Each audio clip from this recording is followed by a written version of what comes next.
Hey everybody, today we are back for our final episode of leaf level insights and data-driven decisions given to us by Taranis Drone Scouting. Now, if you haven't seen some of these original videos, I'll have them linked in the bio. You can go back, watch all of them. You're gonna need them because you're gonna need the context before we do our last video to sum up how our season went. Now, don't worry, I'll still be here when you get back. All right, guys, I finally did it. A music major has officially solved the Birch and Swinnerton Dyer conjecture. I can't wait to show you guys this once I turn this over. $1 million is the bounty on this different thing. This is all going to be mine. Oh, hey, they're back. Forget about this. I'm Tyler Tobald. Hey, I'm Trevor Cox with CVA. I'm Nicholas Kinzer with Taranis. And welcome back, JTAG Farms.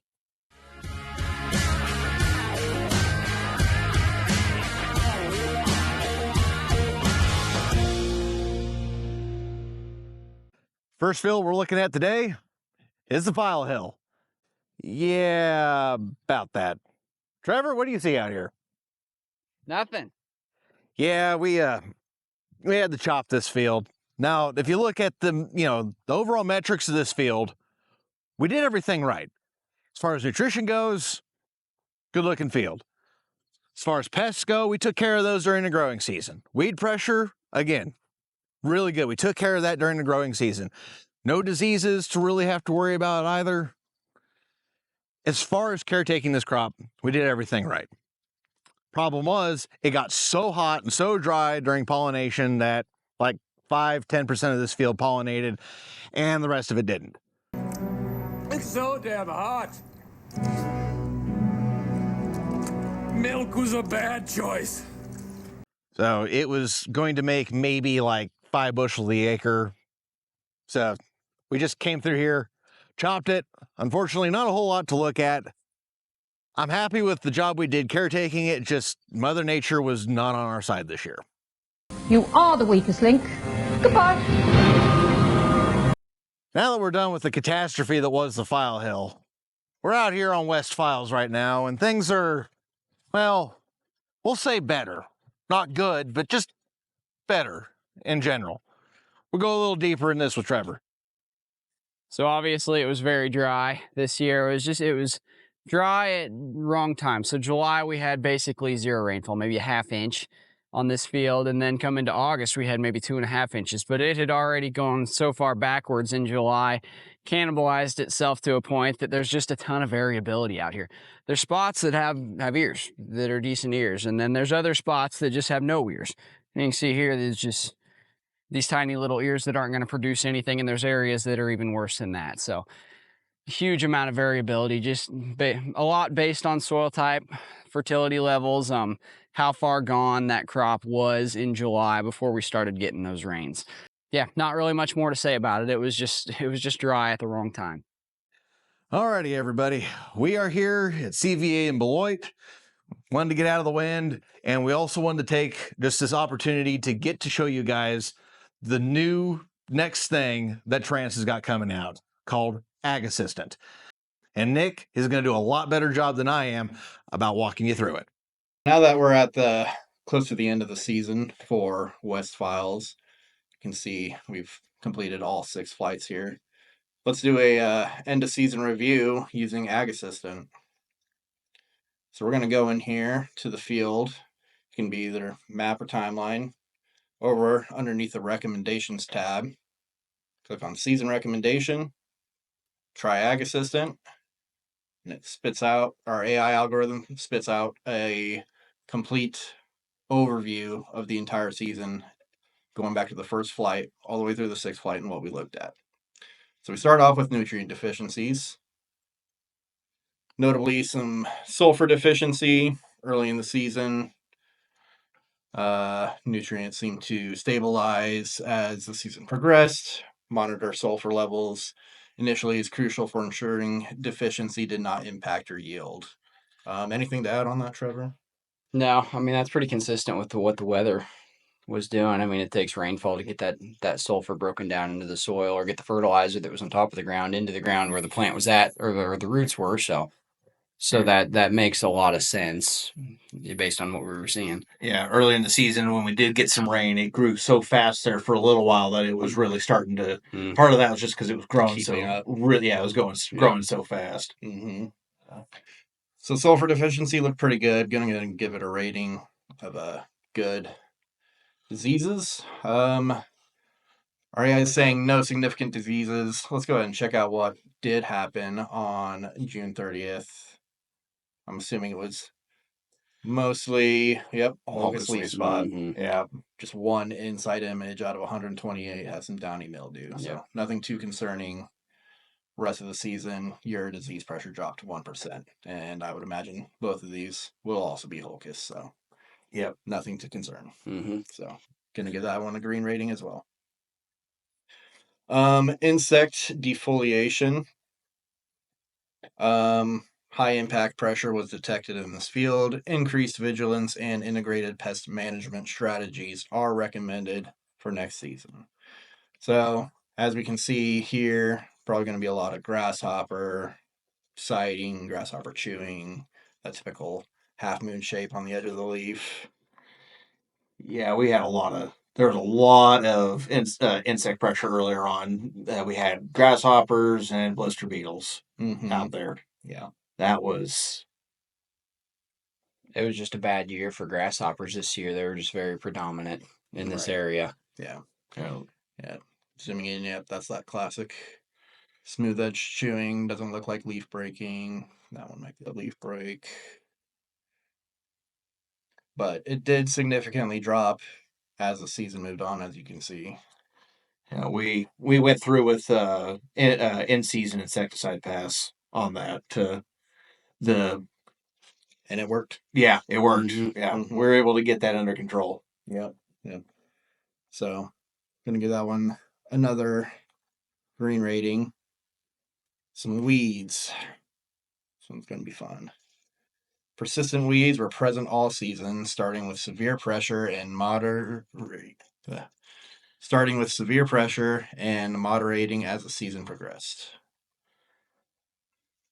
That would track. Yeah. Yep. Because we had that little mess up with the no pre-emerge herbicide. So we started out pretty heavy on weeds. Going all the way back to a couple days after your planting for your very first flight. Looks like the field's all red.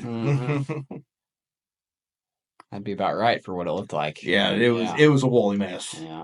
Yeah. So did increase a little bit, but then a significant drop after your post application. I'm assuming was right around that beginning of June timeframe. Yep. So. It had been right before then. So yeah, it took care of it. And I mean, even some of the weeds we were seeing in that flight, a lot of those were just not fully terminated yet. They'd been, you could tell that they were just brown, wilty, and curling over, but there was still a few green stripes that the cameras were catching. So they were done. They just hadn't got the memo yet. Right. And as that that AI works is it sees that green and that is a live weed. Yeah. So presence of volunteer corn, pigweeds, barnyard grass. And then little side note here, strains of pigweeds resistant to atrazine have been found in Kansas. So just something to keep in the back of your mind for your herbicide program. Yeah. All right. And then going all the way back to the beginning of the season, your stand count. So first one started out at 79%. Not terrible. Could be a little better. Let's go ahead and take a look at some of these images and see what they look like. Yeah, we had some issues right out of the gate on this with it was so warm, and then we turned off really cold, got a bunch of really cold rains, and we had a bunch of corkscrew stuff. Trevor went into some serious depth on that. You can tell better than I can. Quite a bit of leafing out underground just when it got so cold with those rains. It causes a lot of that leafing out. A little bit of crusting, but it was mostly just that cold causing that, which was the cause of this. So Right. So in the second stand count did get a little That bit second better. stand count, though, 92%. There were some of those that had leaked out underground. There was a few of them that were surviving, that were finding a crack and making their way through. So it recovered better than I expected from when we were out there the first time. Yep. So stand count, nothing to worry about. Yeah. Weeds, maybe a slight concern. Yeah, I got some concern going into next year. With the stand count, the other thing we did notice was a bunch of skips and a bunch of doubles. Mm-hmm. And the guy that did our corn planting for us, I reached out to him, was like, "Hey, I think you're going to need to take a look at your meters. We're seeing some real issues in some of your planting spacing." And so he's already taken that into something that he's going to be working on this winter when he starts working on his planter. So he now has that information. He's like, "Okay, I've got some issues that I need to work on my equipment." That's one thing that really is eye-opening to a lot of guys to look at this picture. Yeah, just like that from your double, the bird's eye view. And you're walking around out there and it looks all green and nice, and you don't see that. You just see how bad your singulation really is. Mm-hmm. And that has an effect on yield. So it's very eye-opening to guys. Yeah. In general, what do you think of the overall season score for this field? As far as management and caretaking the field goes, I would give, if we take Mother Nature and the fact that we weren't getting rains when we were supposed to be getting rains, as far as management wise, we did a great job this year. We were able to spot problems fast. We started out with a great nitrogen program right out of the gate. We did variable rate nitrogen, variable rate planting populations. Both of those, I think, worked out in our favor. We had no nitrogen issues throughout the entire season, so we were doing very well on that. When we found our insect problems, we were able to, we found that, we managed that. We had our post-season herbicide or our post-herbicide.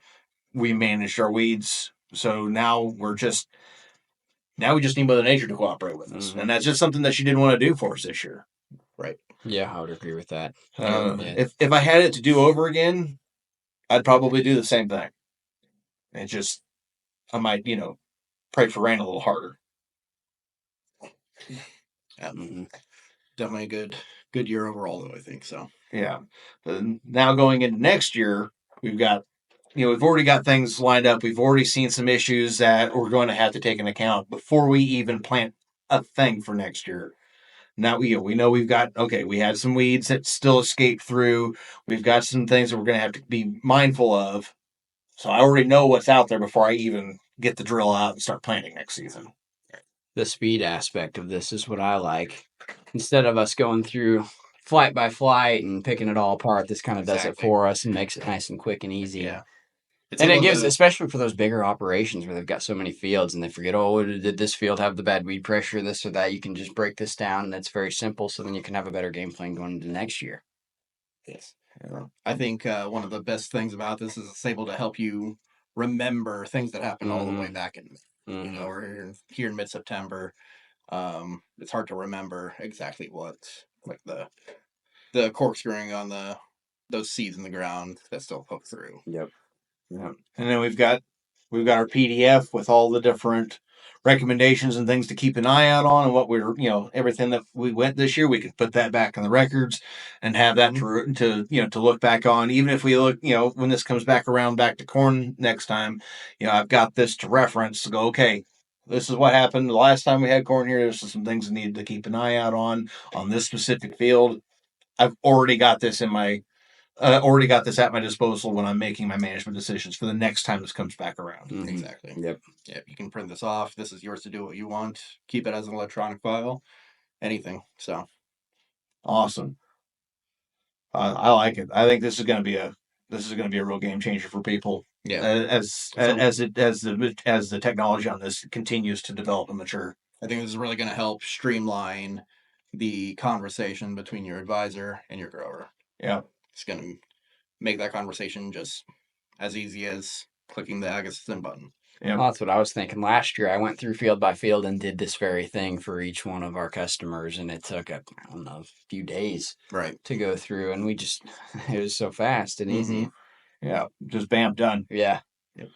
Makes you more efficient, makes me more efficient. In the end of the day, time's money. Exactly. Yep, I like it. Time is the most precious resource. Awesome. Now you have a consolidated, clear-cut report, free of bias, but it is all just neatly wrapped up in a bow, so you can then look at all that information before going out and planting next year. So I really want to thank Trevor with CVA and Nick from Taranis for coming out and helping me close out this final episode of Leaf Level Insights and Data-Driven Decisions from Taranis Drone Scouting. Getting to look at all the data on our screens and on our apps, and then comparing it to what we're seeing out in the field to show that what we're seeing on our phone is the same thing as what we're seeing out in the field was really helpful and really interesting. And to be honest, I learned a few things while I was at it. And Nick, having you out to talk about the different things with the new Ag Assistant, I think that's an amazing feature. I think there's a lot of potential for the future in that. I look forward to seeing what more comes of it. I've used Taranis now for 3 years, and every year it has provided value for me, not only in expediency and making decisions, but having all the data necessary to make better decisions, whether it be herbicide applications or fungicide applications. Taranis has provided me long-lasting value, and it has been an important tool to have in my toolbox as the growing season progresses. If you'd like to learn more about Taranis, I'll have their website down in the bio or in the description of the video. That way you can click on it and you can learn more for yourself. While I got you here, easiest way to help out my channel, like, share, subscribe, leave a comment down in the comment section. If you have any questions that you want to ask, hit me up. I'm usually pretty good about getting back with everybody in the comment section. And well, after you're done doing all that, find CVA and Taranis on different social media platforms. Give them a like, follow, or subscribe too. Hope to see you back next time. As always, thanks for stopping by.